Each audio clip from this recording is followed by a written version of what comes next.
Tenho 83 anos.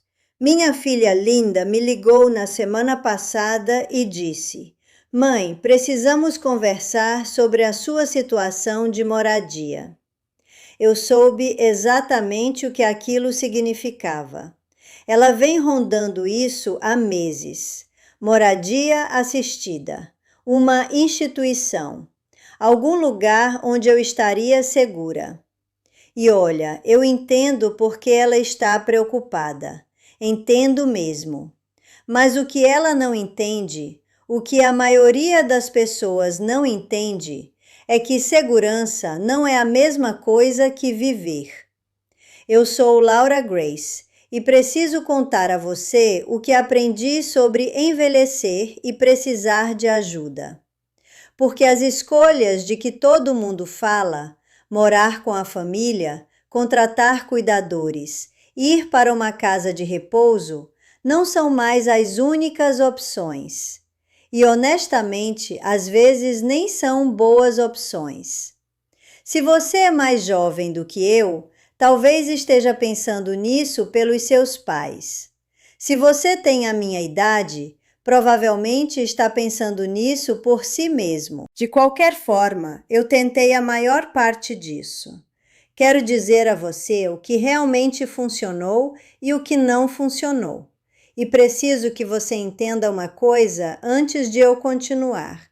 Isso não é teoria.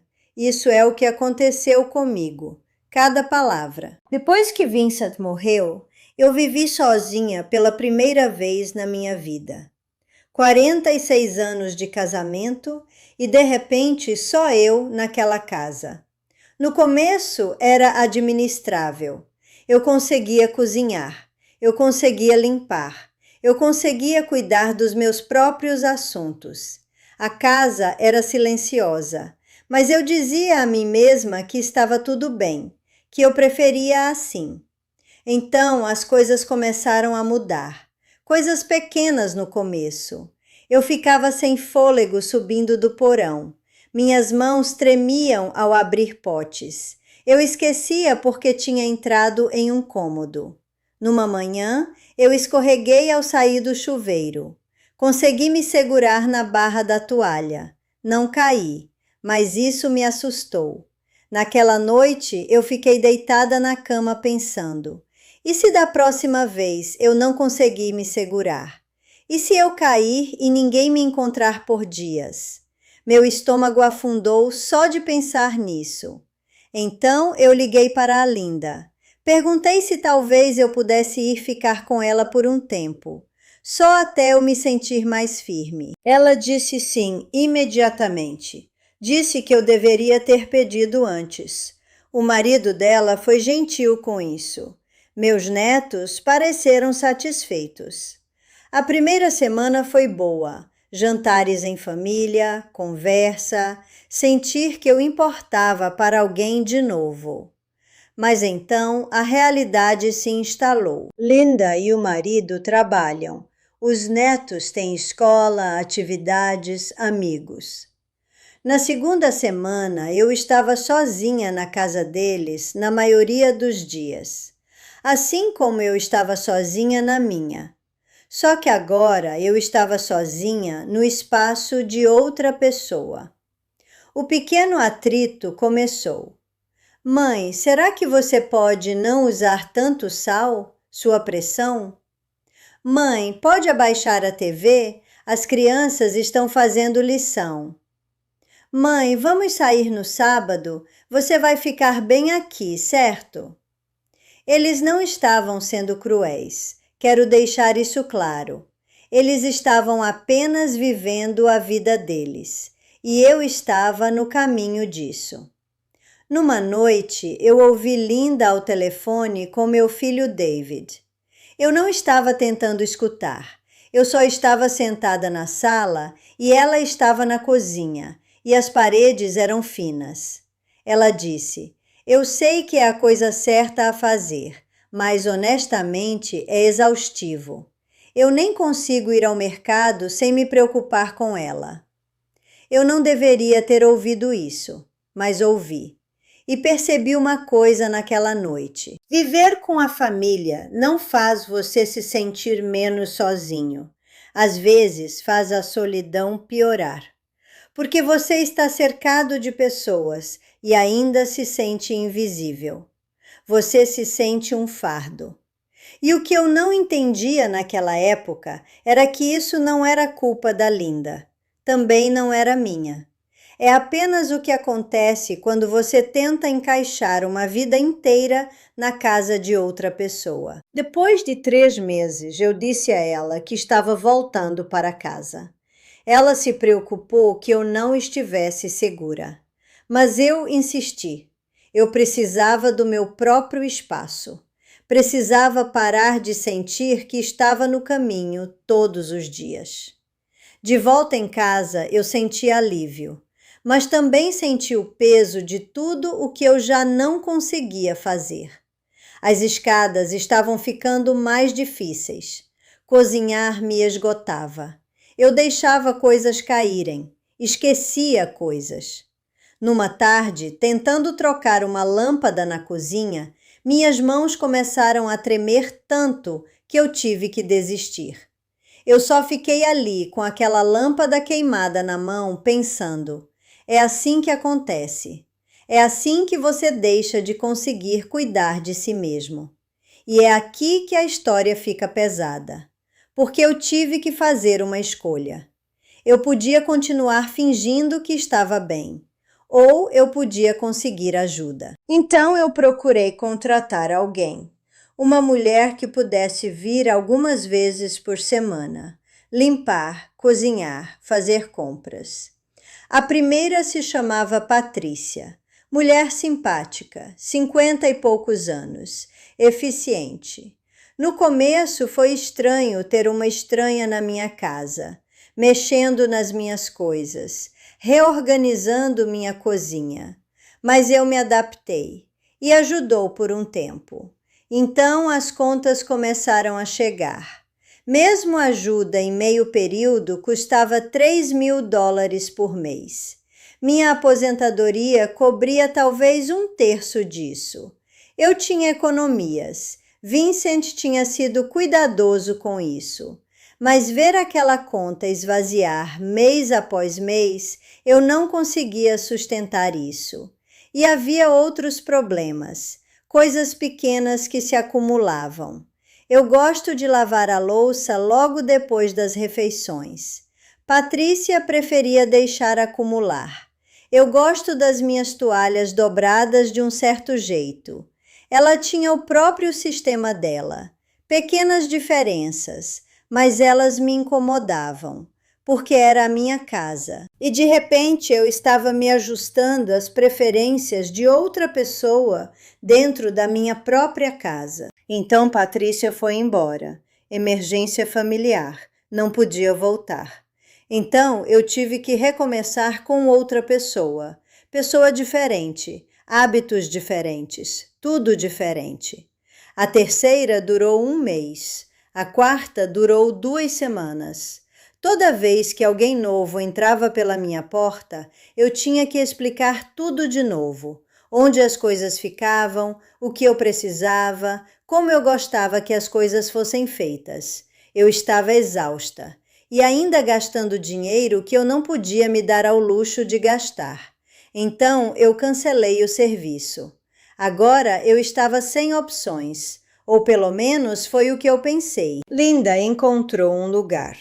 Uma instituição de moradia assistida a cerca de 20 minutos dali. 3.000 por mês. Limpo, boa reputação. Equipe médica no local. Ela sugeriu que eu tentasse por 1 mês. Só para ver, mãe. Eu concordei. Principalmente porque eu estava cansada de tentar resolver isso sozinha. Preste atenção neste detalhe, porque ele vai importar mais tarde. O dia em que eu me mudei foi estranho. Como fazer check-in em um hotel. Só que eu não estava indo embora. Meu quarto era pequeno, limpo, mas impessoal. Nada parecido com casa. Os primeiros dias não foram terríveis. Conheci outros moradores, jogamos cartas, fizemos refeições juntos. A comida era decente.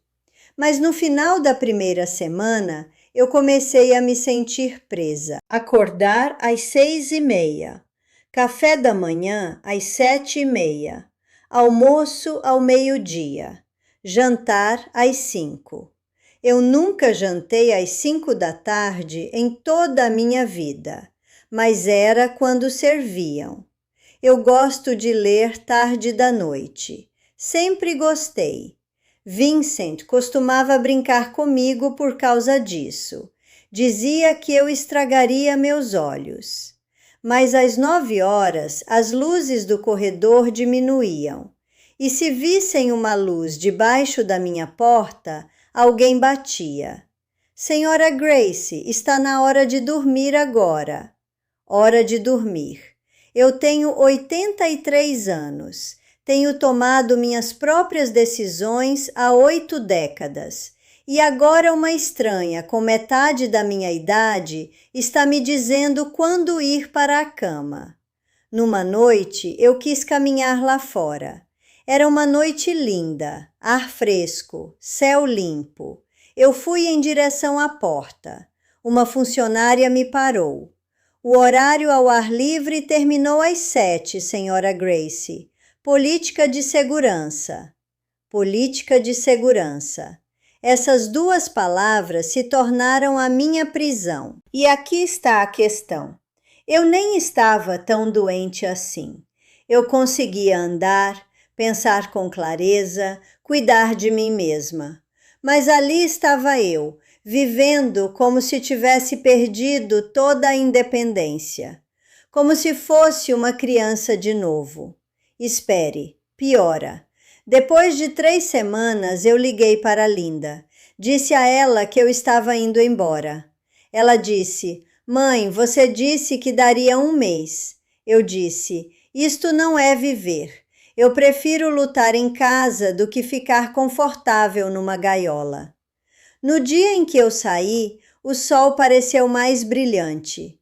O ar pareceu mais fresco. Eu estava livre de novo. Mas de volta em casa, eu ainda tinha os mesmos problemas. Eu ainda não conseguia dar conta de tudo sozinha. Ainda me cansava. Ainda deixava coisas caírem. Ainda sentia medo às vezes. Eu tinha tentado de tudo. Família, cuidadores, uma instituição. Nada disso funcionou. Por alguns dias, eu apenas fiquei sentada, observando o bairro pela minha janela, tentando descobrir o que fazer em seguida.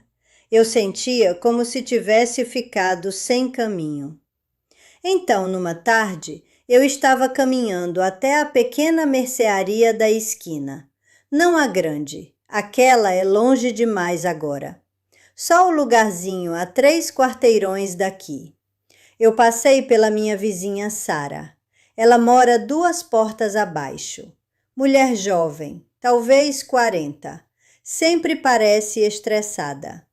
Ela estava ao telefone, andando de um lado para o outro. Eu a ouvi dizer, eu não posso sair do trabalho mais cedo de novo, Tom. Meu chefe já falou alguma coisa na semana passada. Ela desligou.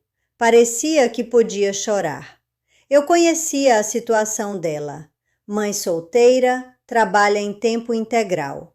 A filha dela deve ter 7 ou 8 anos. Eu a vejo às vezes brincando no quintal. Sem pensar muito nisso, eu me aproximei. Eu disse, com licença, Sara, se você algum dia precisar de alguém para buscar sua filha na escola, eu passo por lá todos os dias mesmo. Ela pareceu surpresa. Disse, eu não poderia pedir isso à senhora. Eu disse, você não está pedindo, eu estou oferecendo. Ela hesitou, então disse, a senhora tem certeza? Eu disse, tenho certeza. Qual é o nome dela? Ela disse, Emma, 2º ano. Eu disse, estarei lá às 3 amanhã. E foi assim que começou. No dia seguinte eu busquei Emma. Caminhei com ela até em casa. Ela conversou o caminho inteiro sobre a professora, os amigos, um projeto em que estava trabalhando. Quando Sara chegou em casa às 5, ela bateu na minha porta com um prato de comida. Ela disse: "Eu fiz a mais. Por favor, fique com isto." Eu tentei recusar. Eu disse: "Você não precisa fazer isso." Ela disse: "A senhora está me ajudando. Deixe-me ajudar a senhora." Isso se tornou nossa rotina. Eu buscava Emma todos os dias. Sara deixava comida para mim algumas vezes por semana. Mas se tornou mais do que isso. O marido de Sara, quando estava em casa entre viagens de trabalho, consertou minha torneira vazando. Me ajudou a trocar aquela lâmpada que eu não conseguia trocar. Sara me ajudou a descobrir como pagar contas online. Configurou a entrega de supermercado para as coisas pesadas que eu já não conseguia carregar. Emma desenhou figuras para mim, colou na minha geladeira. Começou a me chamar de Miss Laura. Numa noite, Sara me disse: "Sabe, a senhora realmente mudou nossas vidas. Eu estava me afogando antes." Eu sorri. Eu disse: "Você mudou a minha também." Eu tinha esquecido como era se sentir útil. E foi isso. Era isso que eu estava sentindo falta. Eu não precisava de alguém para cuidar de mim. Eu precisava continuar importando, continuar tendo algo para oferecer. Sabe o que mais me surpreendeu? Como foi simples, como foi natural. Eu não estava contratando alguém. Eu não estava indo morar com a família. Eu não estava abrindo mão da minha independência. Eu só estava sendo uma vizinha e, em troca, eu consegui ajuda. Mas mais do que isso, eu consegui conexão, eu consegui propósito, eu consegui me sentir eu mesma de novo. Honestamente, não estou dizendo que esta é a solução para todo mundo. Sua situação pode ser diferente. Talvez você esteja mais doente do que eu. Talvez morar com a família realmente funcione para você. Mas aqui está o que eu aprendi. Você não precisa escolher entre independência total e dependência total. Há espaço no meio. Você pode aceitar ajuda sem abrir mão do controle. Você pode contribuir sem se esgotar. Comunidade importa mais do que dinheiro. Eu gastei milhares com cuidadores e ainda me sentia sozinha. Agora eu gasto quase nada e me sinto mais conectada do que me senti em anos. Porque dinheiro compra serviços, mas não compra relacionamentos. Sara não me ajuda porque eu estou pagando a ela. Ela ajuda porque eu a ajudo. Isso é diferente. Deixe-me explicar. Eu ainda tenho algo valioso a oferecer. Eu tenho tempo, eu tenho experiência. Eu posso levar uma criança para casa depois da escola. Eu posso ouvir quando alguém precisa conversar. A idade não faz de você alguém sem valor, só muda o que você tem a oferecer. E o que eu não entendia naquela época, quando eu estava tentando todas aquelas outras opções, era que eu estava procurando alguém para resolver o meu problema. Mas a solução real não era sobre me consertar, era sobre construir algo novo, algo recíproco, algo que me fazia sentir humana de novo. Eu tenho 83 anos, moro sozinha. Mas não estou sozinha e não estou esperando pelo dia em que eu não vou dar conta. Eu estou vivendo agora, hoje, nos meus termos. Talvez um dia eu precise de mais ajuda. Talvez eu acabe em uma instituição afinal. Mas por enquanto eu estou aqui, ainda útil, ainda conectada, ainda eu mesma. E preciso que você entenda uma coisa. Isso não aconteceu por acidente. Eu tive que parar de pensar no que eu já não conseguia fazer e começar a pensar no que eu ainda conseguia. Eu tive que parar de me ver como um fardo e começar a me ver como alguém com algo a oferecer. Essa mudança na forma como eu pensava sobre mim mesma, foi o que tornou todo o resto possível. Sou grata por este arranjo, por Sarah e Emma, por vizinhos que aparecem para ver como estou, por ainda ter algo a oferecer. Sou grata por eu não ter desistido depois de tentar as opções tradicionais, por eu ter continuado procurando algo que realmente se encaixasse na minha vida, não na ideia de outra pessoa sobre como a minha vida deveria ser, a minha. Um dos meus filhos, não vou dizer qual, me ligou alguns meses atrás e perguntou se eu ainda estava fazendo estes vídeos. Disse que as pessoas estão assistindo. Disse que isso faz a família parecer ruim. Como se nós não tivéssemos cuidado de você, mãe. Eu disse a eles: eu não estou tentando fazer ninguém parecer ruim. Estou tentando dizer a verdade. E a verdade é esta: você pode amar sua família e ainda assim não querer morar com ela. Você pode aceitar ajuda e ainda manter sua dignidade. Você pode ser velho e ainda importar. Se esta história chegou até você hoje, se você tem tentado descobrir como continuar vivendo nos seus próprios termos, deixe um comentário. Diga-me com o que você está lidando, porque eu leio cada um deles, e eu respondo quando posso. Você não é invisível para mim. Se você quiser continuar conversando, inscreva-se. Toda semana eu me sento a esta mesa e digo a você a verdade, porque alguém tem que dizer. Alguém tem que dizer em voz alta o que todos nós estamos pensando.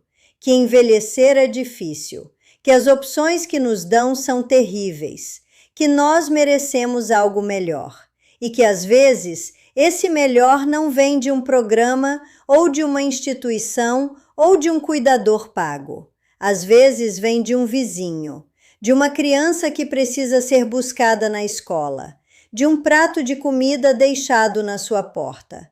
Às vezes vem de lembrar que você ainda tem algo a oferecer, mesmo agora, mesmo aos 83. Mesmo quando suas mãos tremem e você não consegue carregar as compras e precisa de ajuda para trocar uma lâmpada, você ainda importa. Você ainda está aqui. E isso é suficiente. Obrigada por se sentar comigo, por ouvir uma velha descobrir como envelhecer sem desaparecer. Estarei aqui na próxima semana, ainda resolvendo isso, ainda encontrando o meu caminho. Cuide de si mesmo, seja lá o que isso signifique para você.